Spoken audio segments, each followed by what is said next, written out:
चलेगा। हाँ, तो बलवीर सिंह सीनियर को किस वर्ष से सम्मानित किया गया था? मेजर ध्यानचंद से 2015। अभी इनकी मृत्यु कब हुई थी? चलो, तो अभी हम खिलाड़ियों की बात कर रहे हैं हॉकी में, भारत के प्रमुख खिलाड़ियों की चर्चा कर रहे हैं। इनमें से कल हमने 2 खिलाड़ियों की चर्चा कर ली थी और 2-3 खिलाड़ियों की चर्चा कर ली थी। आज अगले खिलाड़ी के बारे में बात करते हैं। नाम है शंकर लक्ष्मण। अच्छा, याद रखिएगा, वैसे तो यहाँ पे हम लोग को थोड़ा उनको आइडेंटिफाई करते चलेंगे, वे खिलाड़ी जो आपके राज्य से संबंध रखते हैं, यानी कि मध्य प्रदेश राज्य से संबंधित हैं। ये महत्वपूर्ण फैक्ट रहेंगे हमारे लिए, पूछ लेगा, क्योंकि ये अपने एमपी में जो क्वेश्चन है किस नाम से? प्रमुख व्यक्तित्व के नाम से।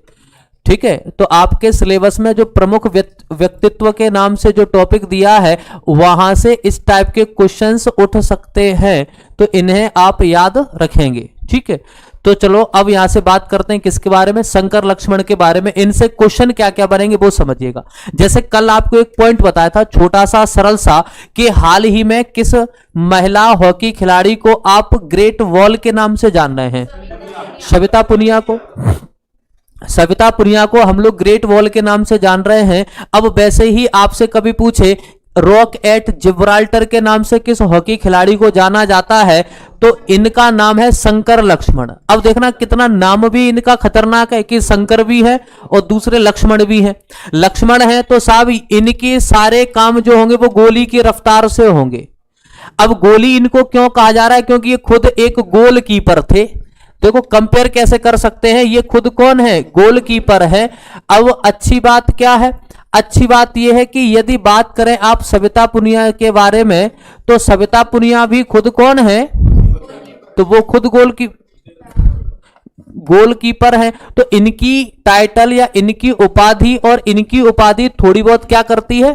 मैच करती है। तो इनको हम क्या कह रहे हैं? सविता पुनिया को ग्रेट वॉल के नाम से जान रहे हैं और इनको रॉकेट जिब्राल्टर के नाम से जानते हैं। जिब्राल्टर आपके अपने शहर ग्वालियर में भी है। पूर्व का जिब्राल्टर ग्वालियर किले को कहते हैं। मतलब ये गोलकीपर के रूप में एक ऐसे खिलाड़ी हैं, हाइट जरूर कम है, कदकाठी जरूर कम है, लेकिन खिलाड़ियों को गोल करने में पसीने छूट जाते थे। तो इसीलिए इनका एक टाइटल, एक उपाधि गोली भी याद रखेंगे। कौन है ये? गोलकीपर थे, इसलिए गोली कह दिया गया। और रॉकेट जिब्राल्टर के नाम से पूछे किस हॉकी खिलाड़ी को जाना जाता है या कौन से खिलाड़ी फेमस हुए, तो नाम बता देंगे, शंकर लक्ष्मण बताएंगे। दूसरी बात याद रखें, ऐसा पहली बार हुआ था कि कोई गोलकीपर कौन बने हो? कप्तान बने हो। यदि ऐसा क्वेश्चन पूछ ले कभी एग्जाम में कि ऐसे पहले गोलकीपर, पुरुष गोलकीपर या पुरुष हॉकी में क्वेश्चन पूछे, पहले ऐसे खिलाड़ी का नाम बताइएगा जो आपके गोलकीपर भी है और कप्तान भी बने, तो इनका नाम क्या है? शंकर लक्ष्मण। कहां से संबंधित हैं? तो हम बताएंगे ये आपके प्रदेश के इंदौर का क्षेत्र महू से संबंधित है। महू से बहुत सारे आपके एग्जाम में क्वेश्चन बन सकते हैं, ये बात आप लोग याद रखिएगा।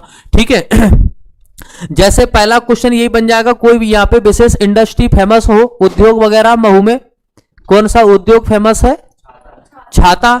ठीक है, और यहाँ पे 1-2 व्यक्ति शानदार हो गए। एक तो आपके डॉक्टर भीमराव अंबेडकर साहब हो गए और दूसरा नाम आपने यहां से याद रखा। और तीसरी बात याद रखो, यहां पे आपकी डिफेंस यानी कि आर्मी का एक हेडक्वार्टर भी है। ठीक है, तो मिलिट्री हेडक्वार्टर ऑफ वॉर। तो कभी हमसे पूछता है कि बताइएगा MHOW का कभी फुल फॉर्म पूछता है, तो हमारा आंसर क्या होगा? Military headquarter of war. क्या बताएंगे? Military headquarter of war. ये आपके महू का फुल फॉर्म हो गया। और यहां से एक पॉइंट जो आप जानते, मैं भी जानता हूं, जाना पाओ बस। हाँ, अब चलते हैं आगे। तो समझिएगा, जहां से इतने प्रसिद्ध विश्व प्रसिद्ध चीजें निकलती हैं, प्राप्त होती हैं, वहां से ही संबंध रखते हैं आपके खिलाड़ी, जिनका नाम क्या है? शंकर लक्ष्मण। और शंकर लक्ष्मण को कौन सी उपाधि से जाना गया? गोली और रॉकेट जिब्राल्टर के नाम से जाना गया। तो अब कभी भी एग्जाम में पूछता है, बताएं कि आपके हॉकी टीम के एकमात्र ऐसे खिलाड़ी जो आपके गोलकीपर भी रहे और कप्तान भी बने, नाम क्या है उनका? शंकर लक्ष्मण नाम है। ठीक है, अब देखो आगे की बात, यहां से आगे चलते हैं। अब देख सकते हैं आप, एक अंदाज लगा सकते हैं कि क्या कदकाठी इनकी रही होगी जब ये गोलकीपिंग वगैरह करते थे, यानी कि उस समय खेला करते थे। अगले खिलाड़ी की बात करते हैं, असलम शेर खान। चलेगा। अब देखो अगला क्वेश्चन भी यहां से आपके एग्जाम के हिसाब से महत्वपूर्ण बन जाएगा, क्योंकि इनका भी संबंध डायरेक्ट आपके मध्य प्रदेश के किस जिले से है, बैतूल से है। तो हमसे यही पूछ लेगा, बताइएगा कि आपके असलम शेर खान का संबंध किस क्षेत्र से रहा है, तो हम बताएंगे मध्य प्रदेश के बैतूल से रहा है। कल इनके बारे में कुछ बातें भी कर रहे थे, ध्यान है क्या बात कर रहे थे, यहां से ही ये कौन चुने गए थे, एमपी के रूप में सिलेक्ट हुए थे, मेंबर ऑफ पार्लियामेंट, बताए थे ना कल, शायद कल ही तो बताए थे।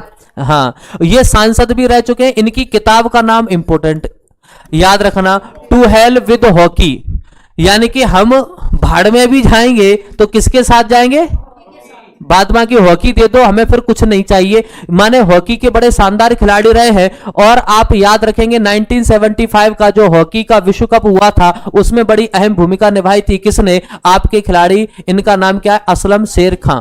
ठीक है, चलेगा। अब देखें इनके बाद अगले खिलाड़ी का नाम है धनराज पिल्लई, बहुत शानदार खिलाड़ी है ये भी, धनराज पिल्लई। चलेगा, इनके बारे में बात करते हैं। देखें क्या याद रखना है कि ये इनके बारे में तो आप कई सारे पॉइंट एग्जाम के हिसाब से तैयार कर सकते हैं धनराज पिल्लई के बारे में। जैसे पहला पॉइंट कि इन्होंने, ये भारत के एकमात्र ऐसे खिलाड़ी हुए हैं कि जिन्होंने 4 हॉकी विश्व कप खेले हैं। पहला क्वेश्चन यही बन के तैयार हो गया। क्वेश्चन पूछेगा ऐसे हॉकी खिलाड़ी का नाम बताइएगा, ऐसे हॉकी खिलाड़ी का नाम बताइएगा जिसने हॉकी के 4 विश्व कप खेले हैं, तो आंसर कर देंगे धनराज पिल्लई। अच्छा, इनको ऐसे याद रख लो ना कि हॉकी का धनराज, इनको ऐसा याद रख लो ना कि हॉकी का धनराज, हॉकी का धनराज। अब हॉकी का धनराज कौन है, जो सबसे ज्यादा हॉकी में समय बिताएगा, ज्यादा लंबे समय तक खेलेंगे। तो आप बताएंगे जो 4 विश्व कप खेले और 4 चैंपियंस ट्रॉफी में पार्टिसिपेट करते हैं और 4 एशियाई खेल खेलते हैं। मतलब जो कुछ भी करेंगे वो 4 करेंगे, 2-4 से तो मतलब ही नहीं है। तो अब आप सीधे सीधे याद रख लो कि आपसे कभी एग्जाम में पूछ ले, बताइएगा 4 hockey world cup, 4 hockey world cup में पार्टिसिपेट करने वाले खिलाड़ी का नाम क्या है, और 4 ही चैंपियंस ट्रॉफी में पार्टिसिपेट किया और 4 आपके एशियाई कप में भी पार्टिसिपेट करने वाले एकमात्र खिलाड़ी, इनको कह दिया गया हॉकी के धनराज, या हॉकी खेल से संबंधित खिलाड़ी का नाम क्या है, धनराज। ठीक है, आगे की बात देखते हैं। 1994 में हॉकी के क्या हुआ था कि 1994 में विश्व में, दुनिया में 11 सर्वश्रेष्ठ खिलाड़ियों का चयन किया गया था। 11 खिलाड़ियों का चयन किया गया था, या 11 खिलाड़ी सिलेक्ट किए गए थे। उनमें से भारत की तरफ से एकमात्र खिलाड़ी सिलेक्ट हुए थे, कौन, इसीलिए कहा इनको हॉकी का धनराज। तो देखो धनराज पिल्लई नाम बहुत शानदार है, मजबूत नाम रहेगा आपके हॉकी खेल में, एग्जाम के लिए इंपॉर्टेंट रहेगा। 4 बार तो ये हॉकी का विश्व कप खेल रहे हैं, चैंपियंस ट्रॉफी खेल रहे हैं और एशियाई चैंपियनशिप में भी पार्टिसिपेट कर रहे हैं। इसीलिए आप कह सकते हो कि इनको विश्व के 11 प्रमुख खिलाड़ियों में 1994 के समय में शॉर्ट लिस्टेड किया गया था, नॉमिनेट किया गया था। किसको, तो आंसर कर देंगे धनराज पिल्लई साहब को। अगला देखो बड़ा इंपॉर्टेंट पॉइंट रहेगा, तो बताओ कि इनको देश का सर्वोच्च खेल रत्न पुरस्कार कब मिला। इंपॉर्टेंट क्वेश्चन बनेगा। तो हम बताएंगे इनको 2000 या 1999 में राजीव गांधी खेल रत्न पुरस्कार से सम्मानित किया गया था। ये इंपॉर्टेंट क्वेश्चन रहेगा आपके एग्जाम के हिसाब से, तो इनको आप याद रखेंगे। अगली बात देखो, 2002 में एशियाई खेलों में ये विजेता रहे और हॉकी टीम के सफल कप्तान भी रहे, क्योंकि उनकी कप्तानी में यहां पे हम लोग क्या करते हैं, इस पूरी टूर्नामेंट को जीतते हैं।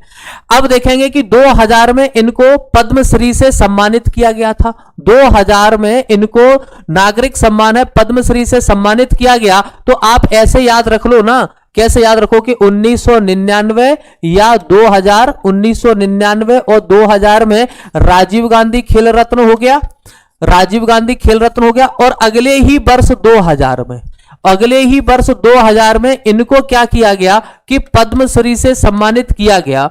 अब ये भी पॉइंट आप याद रखेंगे, पद्मश्री से सम्मानित किया गया। तो ये दोनों क्वेश्चन को हम एक साथ याद रख लेंगे क्योंकि पुरस्कार की बात है। इसके पहले 1994 याद रखो, जिनमें दुनिया के टॉप 11 हॉकी प्लेयर को नॉमिनेट किया गया था, उसमें आपके धनराज पिल्लई साहब शामिल है। ये भी नाम हम यहां से याद रखेंगे। आगे की बात की जाए तो आप याद रखेंगे कि इनके द्वारा अपने टोटल 170 गोल दागे गए थे या 170 गोल किए गए थे, लेकिन कभी पूछेगा 400 गोल किसने किए थे, हाँ, तो मेजर ध्यानचंद साहब है। और आपसे पूछ ले कि एक ही मैच में 5 गोल या फाइनल में 5 गोल करने वाले खिलाड़ी का नाम बता दो। बलवीर सिंह सीनियर है, ठीक है, उनका भी नाम हमें अच्छे से याद है। तो ये सारी बातें आपको याद रखनी है। ये कुछ समय पहले बीजेपी में थे, ठीक है, शुरुआत में ये आम आदमी पार्टी से जुड़े थे, लेकिन अभी वर्तमान में ऐसा कहा जाता है कि बीजेपी में सक्रिय राजनीति में भूमिका निभा रहे हैं। ये नाम बड़ा शानदार है। सरदार सिंह खूब फेमस रहा था उस समय, जब एक टीम के कप्तान भी रहे थे आपके सरदार सिंह। चलेगा, देखते हैं क्या क्या इनके बारे में विशेष बातें हैं। तो देखो, सबसे पहली बात, सिरसा हरियाणा। सिरसा हरियाणा से जैसे ही कहा तो आपके मन में एक बात अपने आप आ जानी चाहिए, सविता पुनिया। क्या नाम अपने आप आ जाएगा? सविता पुनिया, जो हाल ही में महिला टीम की कप्तान या कैप्टन बना दी गई हैं। अब देखो, इंपोर्टेंट क्वेश्चन बनेगा, 2012 में इनको अर्जुन से सम्मानित किया गया है। कौन को? सरदार सिंह को। तो अब अर्जुन पुरस्कार से सम्मानित किया गया। 2017 में इनको राजीव गांधी खेल रत्न से सम्मानित किया गया। तो 2012 और 17 ये दोनों वर्ष महत्वपूर्ण रहेंगी। इनको आप ढंग से याद रखेंगे कि ये तो हम जानते हैं कि कोई भी खिलाड़ी है तो पहले उसको कौन सा पुरस्कार देना जरूरी है भाई? या तो उसने बहुत बेहतर स्तर पे प्रदर्शन किया हो तो आप डायरेक्ट दे दो, नहीं तो यदि वो सिस्टमेटिक चल रहा है तो पहले अर्जुन मिलेगा, उसके बाद क्या मिलेगा? तो हम याद रखेंगे कि आपका उस समय अपने देश का दूसरा सबसे बड़ा खेल रत्न पुरस्कार का नाम क्या है? अर्जुन। तो 2012 में अर्जुन और 2017 में राजीव, ठीक है, 2017 में राजीव। तो आप याद रखो, 12 में अर्जुन, यानी कि 12 साल का अर्जुन है और 17 साल के राजीव हैं। ये बात आपको याद रखना है सरदार सिंह के बारे में। ये सबसे इंपॉर्टेंट पॉइंट रहेगा कि सबसे युवा कप्तान, यंगेस्ट कैप्टन यदि कोई बनेगा हॉकी टीम के तो उनका नाम है सरदार सिंह। क्या नाम है? सरदार सिंह। कभी ऐसा क्वेश्चन आ जाए कि हॉकी के सबसे युवा कप्तान कौन बने या भारतीय पुरुष हॉकी टीम के सबसे युवा कप्तान कौन बने, तो आंसर कर देंगे आपके नाम क्या है इनका, तो सरदार सिंह। ये इंपॉर्टेंट पॉइंट बनेगा, इनको हम याद रखेंगे। ये सरदार सिंह है, आपके हॉकी टीम के कैप्टन रह भी चुके हैं, लेकिन वर्तमान में मनप्रीत सिंह हैं। अब बात करते हैं कि साहब हॉकी से संबंधित कौन कौन से कप हैं। ये समझ लेना कि आपके परीक्षा के लिए सीधे सीधे क्वेश्चन हो सकते हैं, आ सकते हैं। देखो, अनिवार्य तो कुछ नहीं है, संभावना है सारी बातों की। और देखते हैं कौन कौन से कप है। पहला देखो, रंगा स्वामी कप, आपने खूब पढ़ा होगा। तो हम याद रखेंगे कि रंगा स्वामी कप का संबंध किस खेल से है, तो आप बताएंगे हॉकी से है। और यहां तो आप वैसे ही आंसर कर दोगे, ध्यानचंद ट्रॉफी, ठीक है। अगली बात देखो कि आप बताएंगे बेगम रसूल वेहम कप। बेगम रसूल वेहम कप का संबंध भी किस खेल से है? हॉकी से है। अब हमको याद रखना है आगा खां कप, ठीक है। तो अब आपने याद रखा आगा खां कप और बेगम रसूल कप, इसका संबंध हॉकी से। सरदार रणजीत सिंह गोल्ड ट्रॉफी या गोल्डन ट्रॉफी पूछेगा तो ये सभी हॉकी से संबंधित हैं। मुरुगप्पा कप किसका? मुरुगप्पा का संबंध किससे? हॉकी से। अब ये लगभग आपको 15-17 ऐसे ही कप हमको धीरे धीरे करके पढ़ना है, सुनना है और इनको याद रखने की कोशिश करना है, क्योंकि एग्जाम में कभी कभार एक आध क्वेश्चन यहां से बन जाते हैं, तो हमें भूलना नहीं है। अजलन शाह कई बार पूछा भी गया है, तो इनको हम यहां से याद रखेंगे। इनका संबंध किस खेल से है? जवाहरलाल नेहरू, इनको याद रखना क्योंकि इनका नाम कई खेलों में बार बार आता है, ठीक है। तो ये तो वहां पे डिपेंड करता है। वेटन कप इंपोर्टेंट रहेगा, याद रखना, कुछ एग्जाम में पूछा भी गया है। वेटन कप किस खेल से संबंधित है? हॉकी से संबंधित है, ठीक है। इंदिरा गांधी गोल्ड कप, इंदिरा गांधी, देखो ये कुछ नाम ऐसे है ना, उस समय में देखा जाए कि आपके जवाहरलाल नेहरू और आपके इंदिरा गांधी और राजीव गांधी, ये सभी जगह कई सारे पुरस्कारों में कॉमन नाम के रूप में आ सकते हैं, तो इनको ढंग से याद करना है। अगली बात देखिएगा कि आपका गुरमीत ट्रॉफी। अच्छा, एक बात और बताएं कि ज्यादातर जो सरदार रहेंगे वो आपके हॉकी से संबंधित रहेंगे। क्यों रहेंगे? कारण क्या था? तो कारण यह था कि पहले हॉकी अपने देश का सबसे प्रतिष्ठित खेलों में शामिल था और सरदारों का एक अपने विशेष ऐसा टाइटल टाइप, देखो देशभक्त तो सभी हैं, ऐसा नहीं है कि उनने ठेका ले लिया है या उनके ऊपर ही अपन सारी जिम्मेदारी सौंप रहे हैं। देश में जितने भी व्यक्ति हैं वो सब देशभक्त हैं, लेकिन वो कहीं ना कहीं क्या करते हैं, आगे रह करके प्रतिनिधित्व करने की क्षमता है। सरदार किसको कहते हैं? पंजाबियों को नहीं कहते, सरदार उसको कहते हैं जो नेतृत्व करता है। लीडर को बोलते ना, गिरोहों का जो नेतृत्व करे या किसी समुदाय का नेतृत्व करे, तो इनको सरदार इसीलिए धीरे धीरे कहने लगे कि ये क्या करते थे उस समय, आंदोलन इन सब चीजों का नेतृत्व किया करते थे। तो ये बात हम यहां से याद रखेंगे कि उस समय हॉकी में सबसे ज्यादा खिलाड़ी जो हुआ करते थे वो आपके कौन है, सरदार है। ठीक है, अब इसीलिए आप ज्यादातर नाम देखेंगे, सरदार रणजीत सिंह हो गए, ठीक है, आपके गुरमीत सिंह हो गए, ठीक है, इनके नाम याद रखो। जैसे आगा खां कप है, अब इनका सरदार से कोई लेना देना नहीं है, लेकिन आप याद रखेंगे जो व्यक्तियों के नाम पे है। अगला देखो सेट्टू कप, इनको जरा आप लोग नोट्स आपके पास होंगे, इनको जरा अंडरलाइन कर लेना सेट्टू कप को। हमको लगेगा कोई वैसे ही होगा, जाने कहा है सेट्टू वेट्टू, लेकिन याद रखो क्योंकि एक बार पढ़ने से विश्वास मानिएगा हो सकता है कि हम हॉकी तक नहीं पहुंच पाए, तो याद रखो सेट्टू कप का संबंध किससे है, हॉकी से है। जो कुछ नई चीजें रहेंगी या थोड़ी सी डिफरेंट रहेंगी उनको हम हाईलाइट करते चलेंगे या मार्क करते चलेंगे जिससे हमारे दिमाग में रह जाए। लेडी रतन टाटा, लेडी रतन टाटा का संबंध है तो ये आप बताएंगे, जब लेडी नाम आ गया हॉकी से है, लेकिन वो फिर कौन से खेल में दिया जाएगा, महिला हॉकी में दिया जाएगा। किस में दिया जाएगा, महिला हॉकी में दिया जाएगा। वहीं सिंधिया गोल्ड कप की बात कर ले तो सिंधिया गोल्ड कप भी किससे संबंधित है, हॉकी से। अगला देखो अब्दुल्ला कप, क्या बताएंगे, अब्दुल्ला कप, ये भी अगला इंपोर्टेंट है। रेमे फ्रैंक ट्रॉफी, इसको भी मार्क करेंगे। क्या नाम याद रखेंगे, रेमे फ्रैंक ट्रॉफी, इसका भी संबंध आपके किस खेल से रहेगा, हॉकी से रहेगा। इंपोर्टेंट पॉइंट रहेगा, इसको ढंग से हम लोग रटेंगे, याद करेंगे। क्या रेमे फ्रैंक ट्रॉफी का संबंध किस खेल से है, हॉकी से है। अगली बात देखें, MC trophy, MCC trophy, MCC trophy, इसका भी नाम किससे संबंधित याद रखेंगे, तो आंसर कर देंगे हॉकी से संबंधित रहेगा। मुंबई गोल्ड कप, ये भी आपके हॉकी से संबंधित है। तो आपने लगभग ऐसे करके नानक चैंपियनशिप ट्रॉफी, ऐसे करके आपको लगभग ये 20 एक कप या ट्रॉफीज के नाम है जो हमको पढ़ना है। अब 20 तो हमें याद नहीं हो सकते, 20 तो हमें याद नहीं हो सकते, लेकिन अब बात ये आती है कि हमें याद कौन कौन से करने या कौन कौन से पढ़ने। ये तो सिंपल इसलिए नाम सुना दिए हैं कि आपको पता चल जाए, बाय चांस कभी एग्जाम में इनमें से कोई क्वेश्चन आए और आप नहीं पढ़ पाए, इसलिए मैंने बता दिए कि देखो ये मैंने पढ़ाए थे और ये मैंने आपके रजिस्टर में या नोट्स में लिखे हुए हैं, तो आप इस बात से मुकर नहीं सकते कि मुझे पढ़ाया नहीं गया है। ये मैंने अपना कर्तव्य पूरा कर दिया है, पहली बात। और दूसरी बात, अब बात ये आती है कि हमें याद क्या क्या रखना है जो एग्जाम में आ सकते हैं। अब उनकी बात कर लेते हैं जो रिसेंटली पूछे जाते हैं कुछ पेपर में, जैसा रंगा स्वामी कप आपने भी देखा कई बार पूछा गया है, ठीक है। हमें इनको याद नहीं करना है, ये तो अपने आप ही याद है। अब दूसरी बात देखिएगा, बेगम रसूल, इनको ढंग से रट लेना। बेगम रसूल कई बार पूछा गया है एग्जाम में, बेगम रसूल या बेहम कप आपसे कभी भी पूछ सकता है, तो याद रखेंगे हमने ये नाम रट लिया। अब उसके बाद याद रखो अजलन शाह कप, इसके बाद हम लोगों को याद रखना है अजलन शाह कप, कई बार पूछा गया है। और यहां से आप एक तो बैटन कप और एक सेट्टू कप और ये रेमे फ्रैंक ट्रॉफी, ये तीनों थोड़े से नाम अलग हैं, इसलिए हम इन तक संभवतः आसानी से नहीं पहुंच पाएंगे। तो इन जो हाईलाइट है उनको हम आसानी से पहले प्राथमिकता इनको देंगे पढ़ने के लिए, ठीक है। फिर उसके बाद आप याद रखो एमसी ट्रॉफी की बात कर लो, लेडी रतन की बात कर लीजिएगा, ठीक है। इनको सबसे पहले पढ़ लो एक मुर्गप्पा कप, बाद बाकी पढ़ना तो सभी है, लेकिन उनमें सबसे ज्यादा में ये कुछ 7-8 ट्रॉफी आपको ढंग से पढ़ना है जो एग्जाम में हमसे प्रश्न यहां से पूछे जा सकते हैं। अब हम बात करते हैं इनके आगे की, जो ये भी पॉइंट बड़े महत्वपूर्ण रहते हैं शब्दावली से, यानी कि स्पोर्ट्स की टर्मोलॉजी से।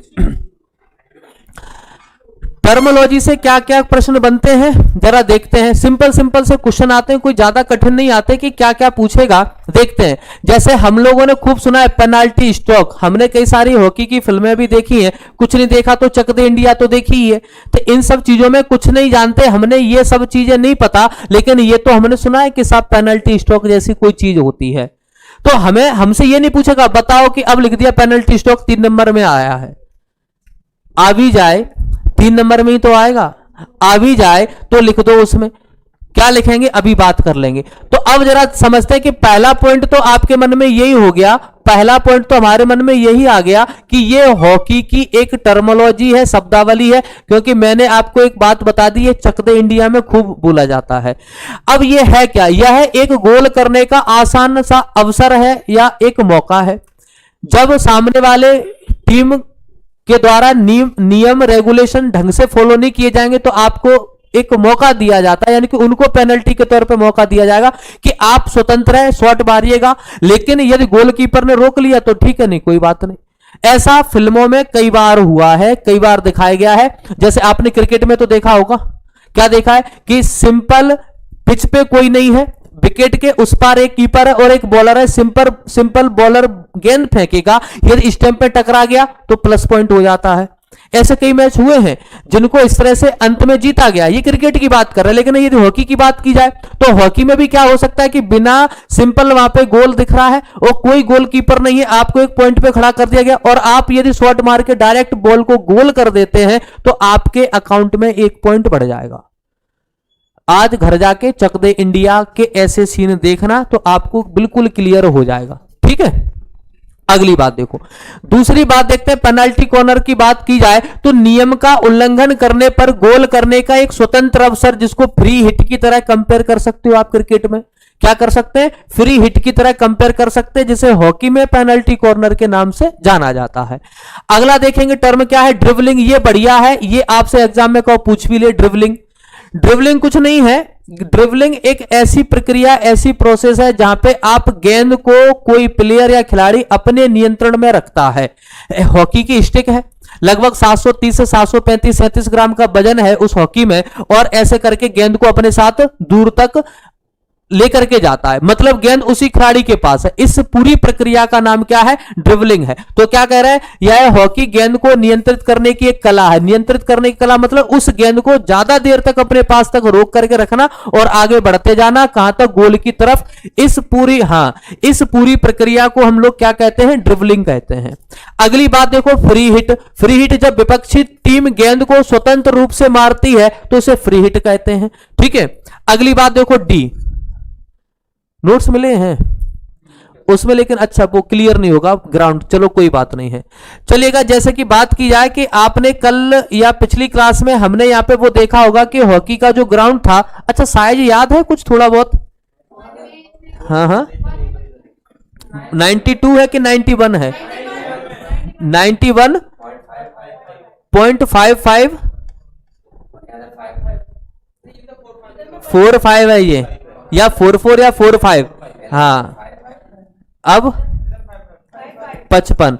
अच्छा अब देखो जरा, यहां पे हमने एक सेंटर लाइन खींची, ये सेंटर लाइन है और ये गोल वाला भाग है, ठीक है। ये गोल वाला भाग है आपका। इस गोल वाले भाग के पास में यहां पे इस प्रकार से एक अर्धवृत्ताकार की एक रेखा खींची होती है डी शेप में, इसको ही कहते हैं डी रेखा या डी लाइन। क्या कहते हैं? इसी को हम लोग डी कहते हैं। ये अर्धवृत्ताकार की एक रेखा है जो गोल पोस्ट को घेरे रहती है। जैसे आपको थोड़ा सा याद दिला दें, लेकिन बहुत पीछे जाना पड़ेगा, चलो अंत में दिखा देंगे, ठीक है, चलेगा। फिलहाल हम लोग यहां पे ये समझते हैं ये क्या है, जो गोल पोस्ट है। अच्छा क्वेश्चन ऐसे भी आ सकता है कि बताएं कि हॉकी खेल में या हॉकी मैदान में जो आपका गोल पोस्ट है उसको चारों ओर से या उसको घेरने वाली रेखा को क्या कहते हैं? तो उसको घेरने वाली रेखा एक डी शेप बनाती है। कैसा शेप बनाती है? डी शेप बनाती है। तो इसलिए इसका नामकरण क्या रख दिया गया है? डी नाम रख दिया गया। ये बातें हमें याद रखना है। अगली बात देखो, बुली क्या है? तो आप बताएंगे ये खेल प्रारंभ होने के समय बॉल को पहली बार शॉट मारना या पहली बार गेंद को शॉट करना बुली कहलाता है। शुरुआती पॉइंट की स्थिति है ये, ठीक है। अगली बात देखो, ये हमने खूब पढ़ा है, हमने खूब ढंग से जाना है, एस्ट्रोटर्फ। ये क्या है? आर्टिफिशियल घास है, कृत्रिम घास है। आजकल ज्यादातर मैदान जो बनाए जा रहे हैं वो एस्ट्रोटर्फ के बनाए जा रहे हैं, और अपने मध्य प्रदेश में कहां पे है?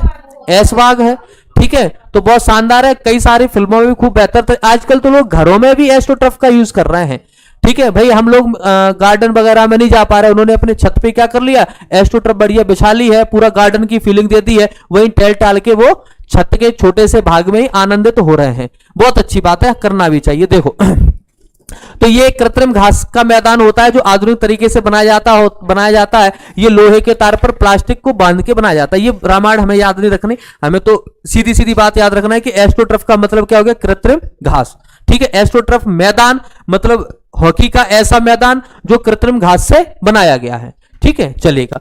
अगली बात देखो, जेब एंड लंग की बात करें तो ये क्या है? तो आप बताएंगे गेंद को मैदान से बाहर करना, क्या कहलाता है? जेब एंड लंग कहलाता है। ये हमसे कुछ भी नहीं पूछेगा। तो मन में बात आ रही होगी, क्यों बता रहे हो? इसलिए बता रहे हैं कि आपका एक दिमाग सेट हो जाएगा कि अच्छा ऐसे ऐसे शब्दों का प्रयोग भी करते हैं खेल में। क्योंकि मुझे नहीं लगता आप लोगों ने हॉकी खेली होगी, मैंने खुद ने नहीं खेली। ठीक है, तो कोई बात नहीं है। मैं तो पहले कहता हूं आप में हम में कोई ज्यादा अंतर थोड़ा ना, एक जैसे ही है। अगली बात देखो, स्टिक गोली की बात की जाए। स्टिक तो माने आपकी हॉकी की बात हो गई, स्टिक गोली माने गोल कीपर को भी कह सकते हैं। अच्छा, राइट बैक का भी संबंध आपके हॉकी से, लेफ्ट बैक, स्कूप, इसको याद रखना, इसको जरा मार्क कर लेना नोट्स में। स्कूप को हम याद रखेंगे। सडन डेथ हो गया आपका, जोनल मार्किंग हो गया, कैरी हो गया। कैरी करना मतलब गेंद को ड्रिबलिंग जैसी ही प्रोसेस है कैरी। ठीक है, ये सब टर्मोलॉजी में आपको याद रखना है। लेकिन टर्मोलॉजी में आप यहां से जरा देखें, 2-3 बातों को अच्छे से समझना। जैसे एक पेनल्टी स्ट्रोक हो गया और ड्रिबलिंग हो गया, इंपोर्टेंट है, डी इंपोर्टेंट है। ठीक है, पेनल्टी कॉर्नर वगैरह ये तो आसानी से कर लेते हो, बुली को याद रख सकते हो। ठीक है, इसके बाद आप यहां से एस्ट्रोटर्फ हमें पहले से याद है, हमें याद करना नहीं है। ठीक है, आप जेब एंड लंग को याद रख सकते हैं कि गेंद को मैदान से बाहर कर देना जेब एंड लंग कहलाता है। स्टिक गोली हम जानते हैं, आसानी से लगा देंगे। स्कूप को याद रख लो, बस चलेगा। ये सारे पॉइंट आपको याद रखना है शब्दावली से। शब्दावली से भी मेरे हिसाब से 5 से 7 शब्द, बस ज्यादा नहीं, इतने में अपना काम हो जाएगा। ठीक है, ये है हॉकी कप जो आपको वितरित किया जाता है, ओडिशा में दिया गया था। ठीक है, आगे की बात करते हैं। अब बात करते हैं हॉकी के मैदानों की, क्योंकि हमसे कभी कभी हॉकी के मैदान यानी कि स्टेडियम के भी नाम पूछ लेता है, बताओ कौन सा स्टेडियम कहां है। तो ऐसी स्थिति में हम आंसर क्या करने वाले हैं, तो जरा देखते हैं कि पहला जो हॉकी स्टेडियम है उसका नाम है ध्यानचंद नेशनल हॉकी स्टेडियम। इस स्टेडियम को मैंने आपको पहले चर्चा हम लोग इसकी कर चुके हैं। अब बात यह बताना है कि कौन से स्टेडियम में किए थे, सॉरी कौन से खेल में किए थे। ओलंपिक के टाइम पे बताया था। क्या बताया था?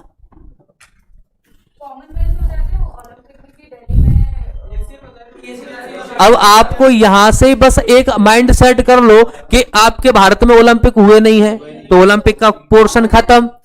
देखो, एक तो बात ये होती है कि हमें आंसर सही पता है, एक तो बात ये है कि हमें आंसर सही पता, दूसरा हमें नहीं पता। नहीं पता तो गलत को काट तो सकते हैं, सही नहीं पता गलत का अंदाज लगा सकते हैं कि ओलंपिक हुआ नहीं है। कॉमनवेल्थ भारत में कितनी बार हुए हैं? एक बार। और कब हुआ था? नई दिल्ली में।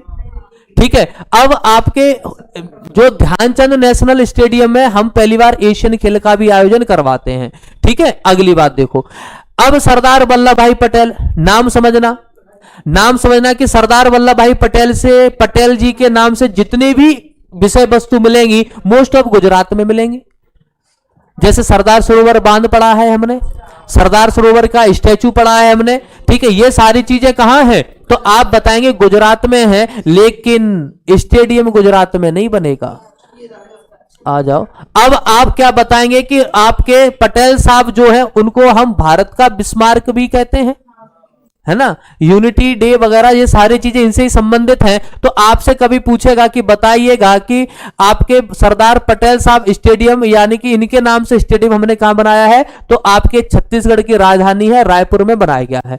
इसके बाद अगली बात करें, दिलीप तिर्की या दिलीप टर्की स्टेडियम। दिलीप तिर्की या दिलीप टर्की स्टेडियम ये आपका कहां है? झारखंड में बनाया जाएगा।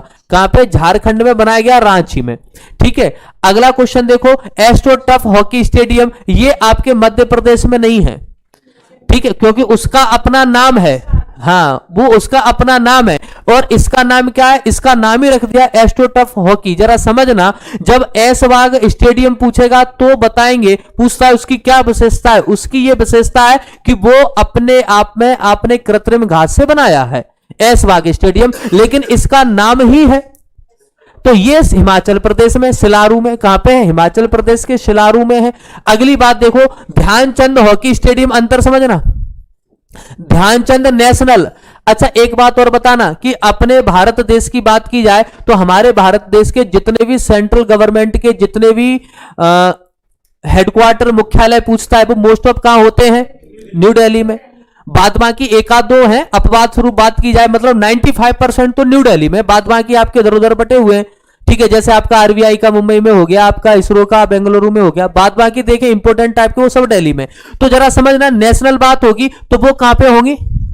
नई दिल्ली में। अब जब इसमें कहीं नेशनल जैसा कुछ है, ध्यानचंद हॉकी स्टेडियम पूछ रहा है, नेशनल जैसा कुछ नहीं है, तो उत्तर प्रदेश में आ जाओ। तो कहां आ जाओ? तो उत्तर प्रदेश में आ जाओ, लखनऊ और झांसी। तो कहां आ जाओ? लखनऊ और झांसी। अब एक बार फिर सुन लो, जब पूछेगा मेजर ध्यानचंद नेशनल स्टेडियम तो आंसर एक ही होगा, क्योंकि नेशनल का प्रयोग किया है तो राष्ट्रीय है, नई दिल्ली में या दिल्ली में। और जब पूछेगा मेजर ध्यानचंद हॉकी स्टेडियम तो उत्तर प्रदेश आंसर करो, उत्तर प्रदेश आंसर करें। एक तो उत्तर प्रदेश की राजधानी में और दूसरा एक अपने पड़ोस में, कहां पे? झांसी में। तो ये बात हमने यहां से याद कर ली। अगला देखो, बिरसा मुंडा, हो सकता है पूछ ले, इस बार चर्चा में बहुत रहे हैं। जनजाति गौरव दिवस कितनी तारीख को? 15 नवंबर के 11 नवंबर? ठीक है। अब देखो जरा यहां से कि आपसे पूछेगा बिरसा मुंडा, देखो चर्चा में रहा है, आ सकता है मध्य प्रदेश, आंसर मत कर देना, क्योंकि इनका मूल संबंध कहां से है? मध्य प्रदेश से बिरसा मुंडा का संबंध। तो इनका संबंध जहां से है वहीं पे आंसर कर दो, रांची झारखंड से। तो याद रखो आंसर क्या कर देंगे? रांची झारखंड कर देंगे। एक तो आपका दिलीप तिर्की हो गया और दूसरा आपका बिरसा मुंडा हो गया। अगली बात करें, ये आ गए एस। तो मध्य प्रदेश का आदमी एस करने कहां जाता है? क्योंकि राजधानी में जाएगा। ठीक है। अगली बात देखो, बीजू पटनायक, ये तो कितना सरल है। अब बीजू पटनायक तो वैसे लगा दो उड़ीसा राज्य में, ठीक है। और शहर पूछता है तो राउरकेला में है, ठीक है। उड़ीसा आप याद रखिएगा। अगला क्वेश्चन देखो, सुरजीत हॉकी स्टेडियम। देखो नाम समझना, सुरजीत नाम जो है, सुरजीत हुआ, दिलजीत हुआ, बलजीत हुआ, ये ऐसे नाम जो है मोस्ट ऑफ पंजाब में रखे जाते हैं। कहां पे रखे जाते हैं? पंजाब में रखे जाते हैं। तो हमने याद रखा सुरजीत हॉकी स्टेडियम कहां है? पंजाब के जालंधर में है। हम पहले प्राथमिकता राज्य को पंजाब देंगे, क्योंकि वो हमसे स्टेट ज्यादा पूछता है, और फिर बाद में याद रखेंगे पंजाब के जालंधर में है। यानी कि सुरजीत हॉकी स्टेडियम कहां पे है? पंजाब के जालंधर में है। अगली बात देखो, शहीद भगत सिंह। अब शहीद भगत सिंह स्टेडियम की बात आएगी तो फिर से क्या लगाओगे? पंजाब लगाएंगे, ठीक है। पंजाब के फिरोजपुर में। शिवाजी हॉकी स्टेडियम की बात की जाए, शिवाजी हॉकी स्टेडियम की बात की जाएगी, ये कहां पे बनाया गया? न्यू दिल्ली में। अब जरा समझना, हमने क्या देखा कि जो व्यक्ति जिनके नाम पर है या जिनके नाम का जहां पे बोलबाला रहा है वहां पे स्टेडियम का थोड़ा सा प्रभाव उतना ज्यादा नहीं है। सरदार पटेल की बात करेंगे तो आप छत्तीसगढ़ की राजधानी जाएंगे। जब हम शिवाजी हॉकी की बात करते हैं तो कहां? राष्ट्रीय राजधानी दिल्ली में जाएंगे। ऐसे करके याद रखेंगे। Mahindra hockey stadium, Mahindra hockey stadium ये मुंबई महाराष्ट्र में बनाया गया है, ठीक है। महिंद्रा कहां है? मुंबई में है, ठीक है। अगली बात देखो, नेशनल हॉकी स्टेडियम, अब ये कहां है? दिल्ली और मुंबई। पहले दिल्ली याद रखेंगे, मैंने क्या बताया? नेशनल है, राष्ट्रीय है, तो हम पहली प्राथमिकता कहां ले जाएंगे? दिल्ली में। नहीं है तो भारत की फिर दूसरी राजधानी सबसे वैल्यूएबल रहती है आपकी मुंबई, यानी कि जिसको हम आर्थिक राजधानी भी कहते हैं। तो अब हमने दिल्ली के बाद सीधी बात कहां बता दी? मुंबई में बता दी। तो ये कुछ बातें हमें यहां से याद रखनी है, ये सबसे इंपॉर्टेंट पॉइंट है। हॉकी का मक्का तो आपका एस बाग है, कहां पे है? भोपाल में। ये बड़ी अच्छी बात रहेगी आपके एग्जाम के हिसाब से, कभी पूछ ले, क्योंकि हॉकी का मक्का हम किसे कहते हैं तो आंसर कर देंगे, हम एस बाग को कहते हैं। ये कुछ स्टेडियम है जो आपको याद रखने, हमसे एग्जाम में पूछा जा सकता है, जिनमें से कुछ इंपोर्टेंट है। जैसे अच्छा अभी एक आदि की बात भी नहीं करे हैं, लेकिन आप वैसे ही आंसर कर देंगे, कलिंगा हॉकी स्टेडियम कहां है? तो उड़ीसा में है। ये तो भी चर्चा में रहे हैं, भुवनेश्वर में है। अभी यहाँ पे आपके विश्व कप का आयोजन हुआ था। आगे की बात करते हैं हॉकी विश्व कप के बारे में, जो हाल ही में आपका शुरू हुआ था या अभी आप संपन्न हुआ है, ऐसा भी कह सकते हैं। 2021 में जूनियर हॉकी की बात चल रही थी, 2021 में जूनियर हॉकी की बात चल रही थी। पूछेगा कब शुरू हुआ था तो हम बताएंगे 24 नवंबर से शुरू हुआ था और ये कब तक चलेगा? 5 दिसंबर तक चला। आयोजन कहां हो रहा है तो आप बताएंगे भुवनेश्वर में हुआ था। ये कुछ बातें आप यहां से याद रख सकते हो। तो जूनियर हॉकी विश्व कप की बात की जाएगी तो इसका आयोजन कलिंगा स्टेडियम में करवा दिया, जो कहां है? भुवनेश्वर में है। अच्छा क्वेश्चन बनेगा 2021 के हिसाब से। अच्छा ये शायद आपके नोट्स में नहीं होगा, है ना, कोई बात नहीं, ये बाद में ऐड किया गया है। अगली बात देखो कि आयोजन का समय पूछेगा तो हम बता देंगे इसका आयोजन का जो समय है वो 24 से 5 दिसंबर के बीच में, अभी चर्चा कर रहे थे। अगली बात देखो, इस टूर्नामेंट में दुनिया भर की कितनी टीमें, लेकिन पहली बार 16 टीमें शामिल हुई थी। कब? हॉकी कि वर्ल्ड कप में पहली बार 16 टीमें शामिल करवाई गई थी किस वर्ष के विश्व कप में पुरुषों के में? अभी हाल ही में पढ़ा है 2018 में, वही बता रहे हैं, अभी हाल ही में हम लोग पढ़े हैं, ये बात याद रखो। और 2016 में पिछले वर्ल्ड कप की मेजबानी भारत ने ही की थी, लेकिन कहां की थी? लखनऊ में की थी। अब देखो दोनों क्वेश्चन बढ़िया बनेंगे कि आपके 2016 का हॉकी का आयोजन या जूनियर हॉकी का आयोजन पूछेगा तो आंसर क्या कर देंगे? लखनऊ कर देंगे। और अभी रिसेंटली जो हुआ है वो आपके भुवनेश्वर में किया गया है। और अब देखें यहां से अगली बात, वो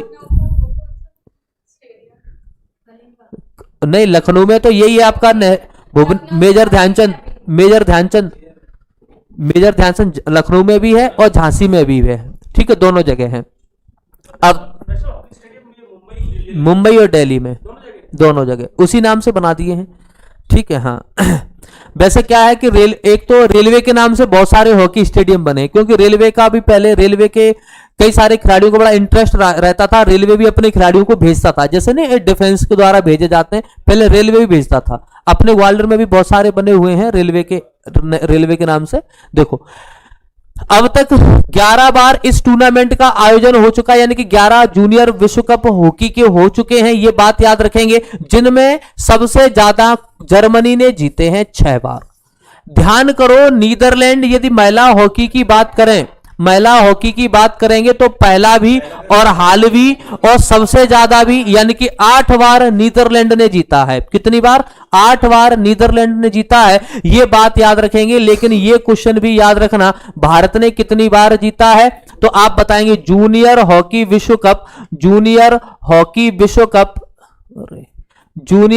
विश्व कप की यदि बात की जाएगी तो आंसर कर देंगे,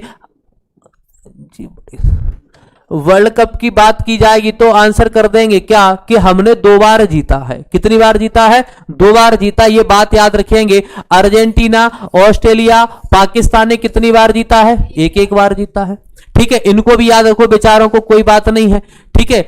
अब देखें यहां से अगली बात देखें कि भारत इस बार मौजूदा चैंपियन के तौर पे उतरेगा, लेकिन उतरेगा ही और हाल लौट आएगा, क्योंकि भारत के लोग जल्दी में रहते हैं। जल्दी में ये है कि हम लोग एग्जाम देने भी जाते हैं तब भी जल्दी में रहते हैं, पता नहीं जाने कहां जाना होता है, तब कहते हैं लौट गए यार जल्दी में, लेट, मतलब कुछ जल्दबाजी में, हड़बड़ाहट में आंसर हमारा गलत हो गया, ये कर रहे थे, वो कर रहे थे, ऐसा हो गया। अरे क्या, क्यों कर रहे थे ऐसा भाई? इस बार अर्जेंटीना जीतेगी।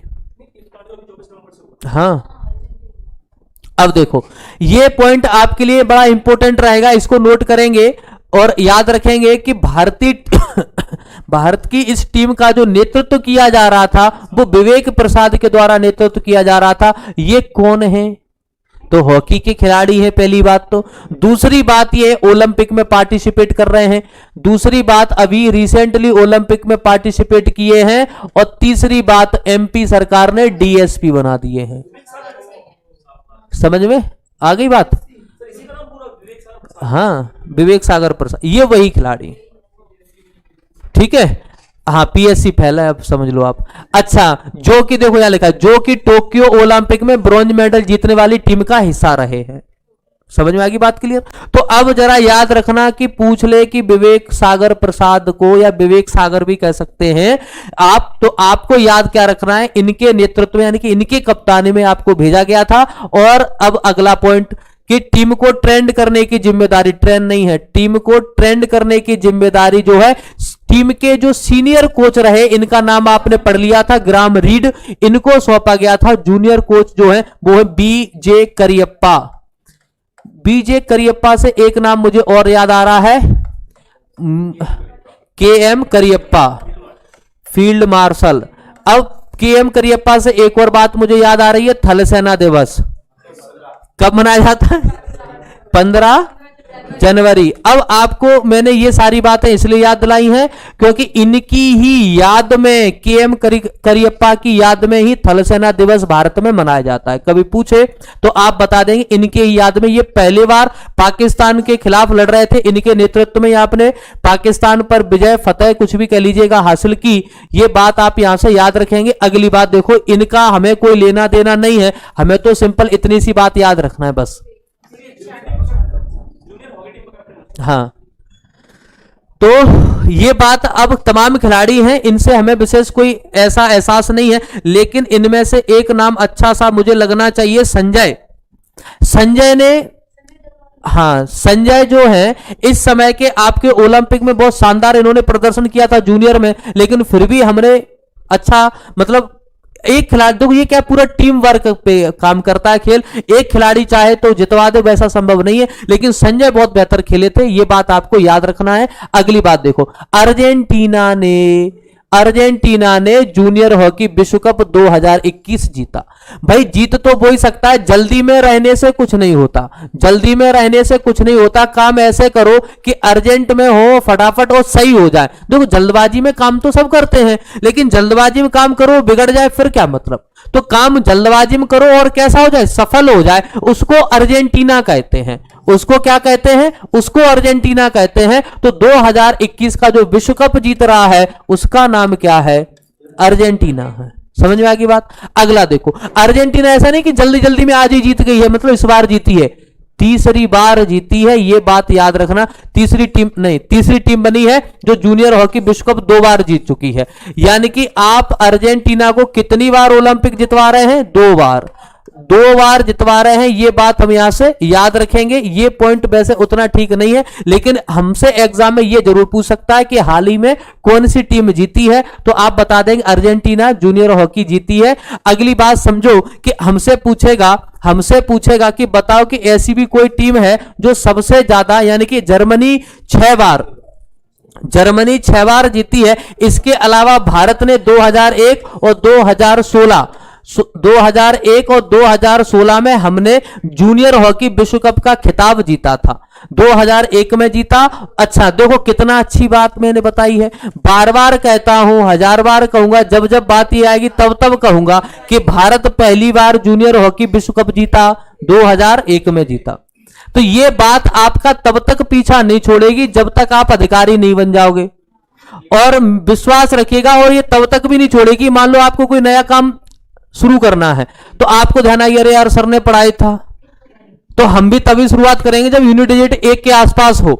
तो क्या है कि सर आगे पढ़ाएंगे तो उनकी बात ये कि ये बनी रहे वैसी की वैसी आगे जब पढ़ाएंगे तो उनको दिक्कत नहीं आएगी, चलिएगा। अरे कौन सी मनरेगा में नौकरी कर रहे हैं, किसके बाद तनख्वाह नहीं मिलेगी, टेंशन क्या है। हाँ अगली बात देखो, हाँ तो क्या बात कर रहे हैं, तो आपका अर्जेंटीना 2 बार जीत चुका है ना, अर्जेंटीना 2 बार जीत गया। जर्मनी आपका कितनी बार जीत गया, 6 बार जीता है। और भारत कितनी बार जीता है, 2 बार जीता है। भैया 2 बार तो जीते ही जान दो कम से कम। अब यहाँ के जो पुरस्कार वगैरह थे इन सब की चर्चा भी कर लेंगे। अब क्या 1 मिनट की बात रह गई है, ठीक है, अब ये करवा दिए गड़बड़ अंत में आके। चलो देखें, ये सारी बातें कंप्लीट होगी। अब इनको जरा समझ लेते हैं कि इन पुरस्कार को समझ लेते हैं कि कौन सा पुरस्कार किस खिलाड़ी को दिया गया था। 2021 की बात कर रहे हैं, जरा समझना कि प्लेयर ऑफ द टूर्नामेंट की बात की जाएगी तो फ्रांस के हैं, इनका नाम है टिमोथी क्लेमेंट। अब दिक्कत आएगी, क्या दिक्कत आएगी, अब नाम की समस्या आएगी, ठीक है। नाम इनके थोड़े से क्या पूरे विचित्र मिलेंगे। टूर्नामेंट के जो गोलकीपर रहे हैं, बेस्ट गोलकीपर, वो जर्मनी के रहे एंटोन ब्रिंकमैन। क्या नाम है, एंटोन ब्रिंकमैन। देखो ब्रिंक को थोड़ा ब्रिक कर दें, यानी कि ऐसा लग रहा है ये गोलकीपर वास्तव में ईंटों का बना था, हटना ही नहीं चाह रहा था, तो ये बन गया गोलकीपर काय का, ब्रिकमैन का। शीर्ष गोल यानी कि सबसे ज्यादा टॉप रहे जिन्होंने गोल दागे, इनका नाम क्या है, नीदरलैंड के खिलाड़ी हैं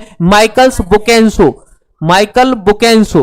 player of fair play award का जो खिताब मिला वो चिली के हैं, और इन्हीं को मिला आपका टूर्नामेंट का सर्वश्रेष्ठ लक्ष्य के लिए। और इनका नाम जो है अर्जेंटीना, इनका नाम याद रखेंगे, इग्नासियो नार्दोलिलो, ठीक है, याद रखेंगे इनका नाम। अगली बात देखो, हॉकी इंडिया की अधिकतम टीम का लक्ष्य क्या था, नीदरलैंड। जी क्या है पॉइंट, हॉकी इंडिया अधिकतम टीम का लक्ष्य, ये कुछ गड़बड़ हुआ है। हाँ, फेयर प्ले अवार्ड टूर्नामेंट जे एक साथ है, रुको जरा, इसको एक साथ याद रखो ना, ठीक है। चिली और अर्जेंटीना दोनों को दिया गया है एक साथ, इनिसियो और आपके नीरदोलिलो को, दोनों को एक साथ दिया गया है। ठीक है, भारत टूर्नामेंट का सर्वश्रेष्ठ कोच किसको चुना गया है? वो है जर्मनी के जॉनसन स्मिट्ज। ये नाम याद रख लो, और आपको तो और बता देंगे एक साथ जो नोट्स में मिलेंगे। तो आपकी ये बात कंप्लीट हो गई हॉकी खेल के बारे में। किसके बारे में? हॉकी खेल के बारे में। इनको ढंग से पढ़ लो।